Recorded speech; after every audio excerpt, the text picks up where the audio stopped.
Christians who have been murdered, killed in Nigeria. We're going to be working on that problem, and working on that problem very, very hard, because we can't allow that to happen.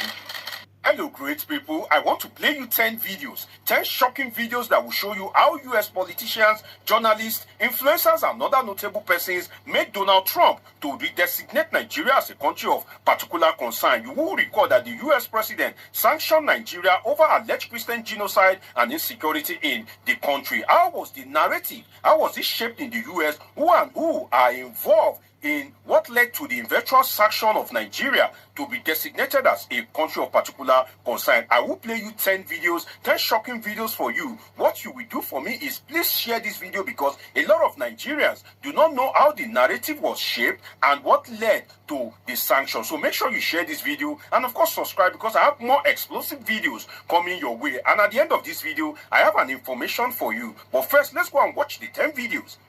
Then I'll give you the information. Let's watch it. Nigeria has become known as the world center of Christian martyrs. The number of Christians killed by extremist groups is rarely less than 4,000 per year, often more than in the rest of the world combined. Today, a House panel took a closer look at the persecution of Christians in Africa's largest populated country. The government has not protected them, has not sought any justice for those who have been killed and women raped. Abductions are absolutely through the roof. There was one priest who on Ash Wednesday, Father Sylvester, who was abducted and shot in the head. Bishop Wilfred Anagbi of the Diocese of Makurdi, Nigeria, testified before the panel and tells me the crackdown on Christians is an organized effort. The persecution of Christians generally and Catholics in Nigeria is the work of an Islamic agenda to conquer the territory and become a country, one of the Islamic state of West Africa. Violence against Christians is primarily localized in the north, where 12 Muslim majority states declared Sharia law in 1999. But the rise of the extremist movement, Boko Haram, in 2009, has escalated the murders of Christians in the region. Democrats blame the Trump administration for making the problem worse. That the mass cancellation of USAID projects and the dismantling of USAID by the Trump administration will only worsen this violence and weaken the institutions needed to combat extremism. The bishop and others are also urging President Trump to redesignate Nigeria as a country of particular concern, which gives our government some tools to try to bring them into a proper alignment when it comes to religious freedom and making sure that Christians and other religious minorities are not persecuted. The death toll continues to rise. Some are calling it a genocide. Many say that this is an issue the Trump administration cannot ignore. I request and I plead, I ask you to redesignate Nigeria as a country of particular concern. This has both a practical and diplomatic meaning to signal that you are paying attention to what happens to us. We're also going to talk about legislation I introduced this week to protect Christians in Nigeria. Nigeria has seen a persecution of Christians that has been staggering. Just this week, over 60 people were murdered by jihadists, by radical Islamists in northeastern Nigeria.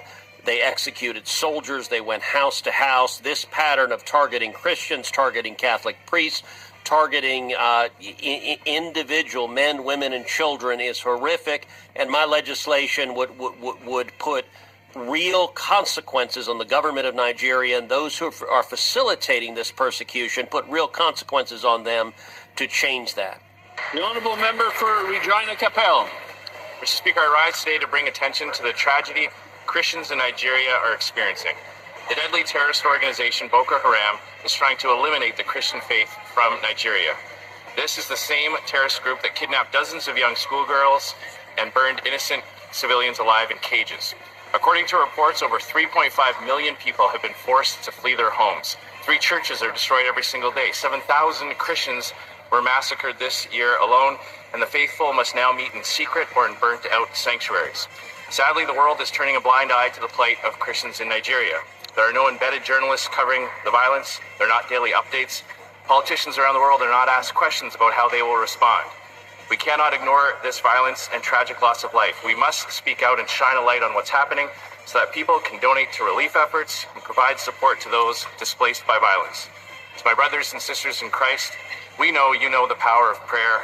We will not forget you. Stay strong. Keep the faith.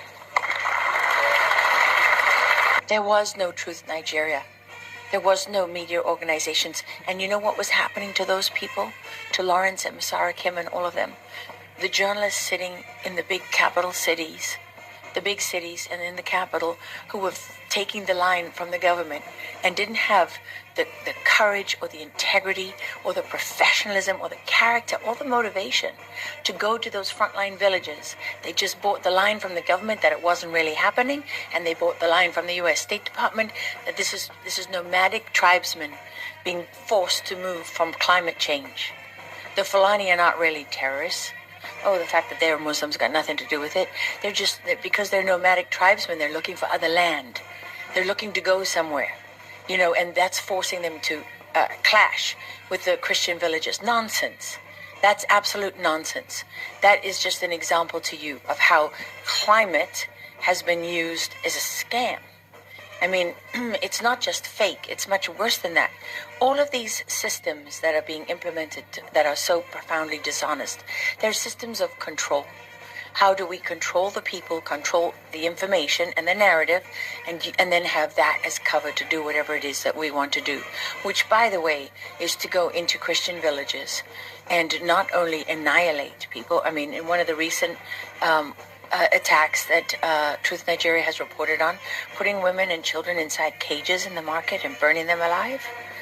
I mean, I was sitting down to dinner in my hometown in Texas one Friday night years ago. My husband was with me. It was when we were trying to get the sound of freedom was being blocked because people didn't want child trafficking to be a conversation everyone was having. And we were doing our best to help get that movie put out. And I got a video. I showed it to my husband as we sat down. He couldn't eat. And it was a young 18-year-old girl from Nigeria who was pulled from one of the villages. And as they were slicing off her head, they were digging her baby out of her tummy. And she was well advanced in pregnancy. That's the reality of what, when you put those numbers up and you go before your colleagues in Congress and you put those numbers forward, that's what it means in human terms. I mean, Lawrence once was calling Doug and myself. He's sitting in the back of a meat wagon on the bodies of his friends and neighbors with malaria. Remember, after that he went out with malaria for weeks. I mean, these the courage of the people who are on the front lines reporting this cannot be overstated. But the challenge that they face is that the media itself denies the reality that they see and report on with their own eyes and ears. I mean, that's without conscience. And honestly, I stand before all of you in the National Press Club of the United States of America, the most powerful free nation on earth, where we have First Amendment rights. And I cannot say strongly enough to the press corps, do your job. Do your job.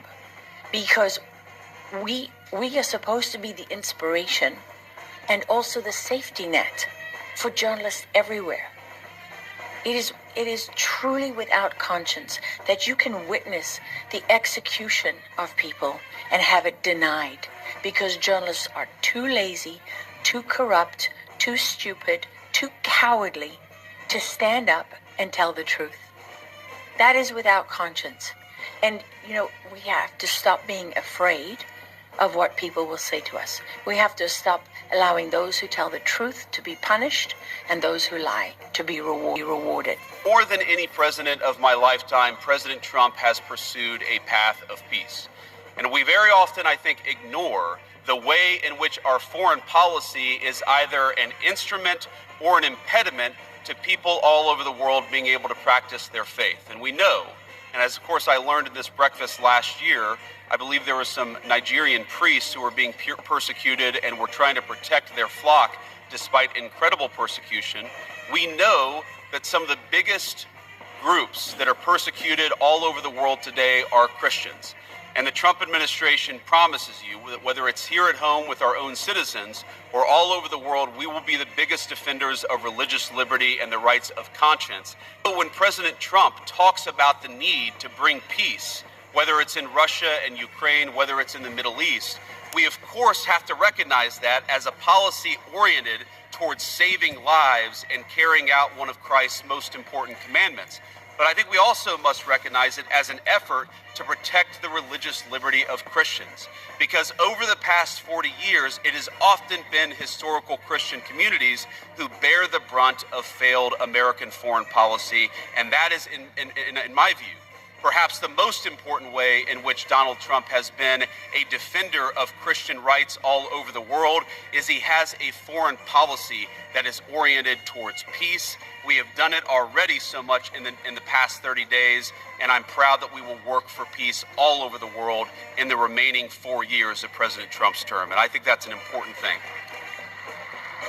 You sent a letter to Secretary of State Marco Rubio. You called on the State Department to redesignate Nigeria as a country of particular concern due to the persecution of Christians in Nigeria. What's going on there?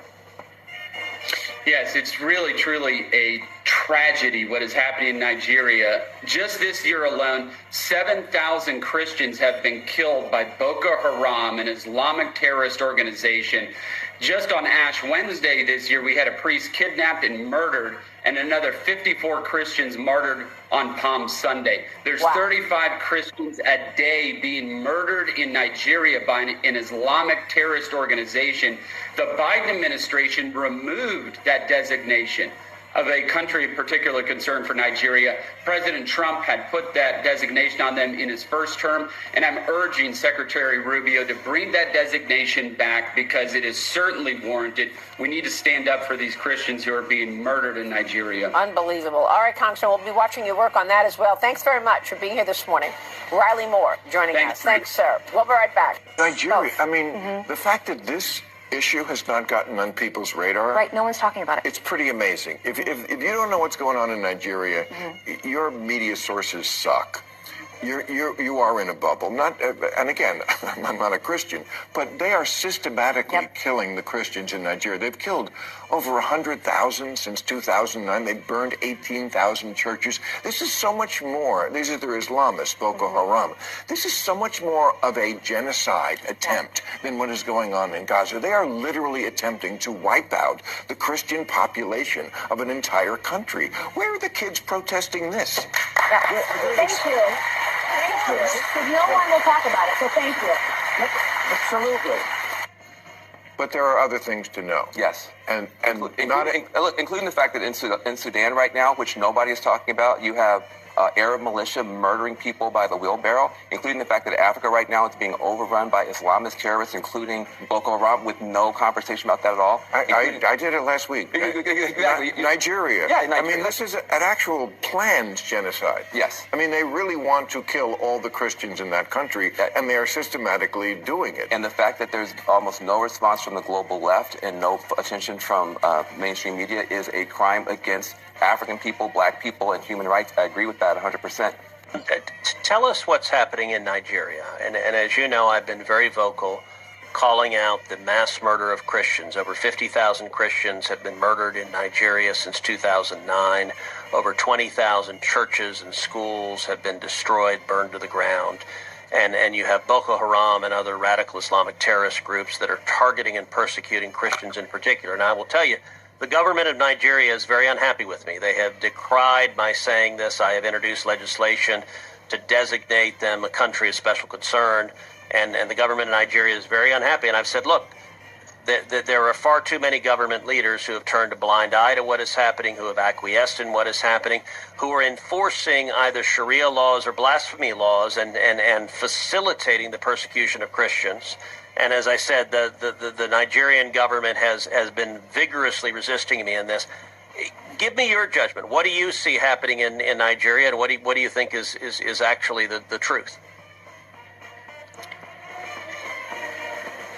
Nigeria is the most important African country. It has the largest population. And obviously there's a vying for control between, on the one hand, the Islamic states of Nigeria and the Christian states of Nigeria. And it used to be about 50-50, but because the Islamist movement, Boko Haram and others, they want to apply force, the jihadist force, this sort of gruesome killing that we've seen on October 7 in 2023 in Israel. So what is going on in Nigeria?